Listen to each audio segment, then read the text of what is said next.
Bees, good afternoon. Kung nakikita nyo yan, ang daming bulaklak ng aming rambutan. Ayan.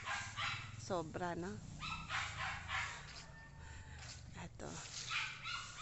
Ayan, nasa baba. Hindi ko alam kung lalaki ito na rambutan o babae. Kasi first time pa lang yan na mulaklak. Ayan. Kasi yung iba na mulaklak na. So, alam ko na nagbunga na talaga. Ito, first time. Ang dami, ayun pa sa taas. Ayan na naman, kasama ko na naman si Chubby. Nakikita niyo yan, oh. Karay-karay na naman si Dudoy. Ayan si Dudoy, karay-karay, ikaw. Ayan, diba? Ayan na may bees pa. Oh, nalipad-lipad, oh. Ay, wag lang tayo kagatin, guys. Oh, diba? Nagliliparan sila.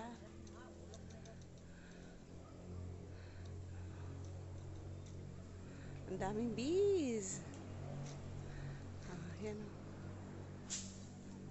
Bee yan, guys. Bye!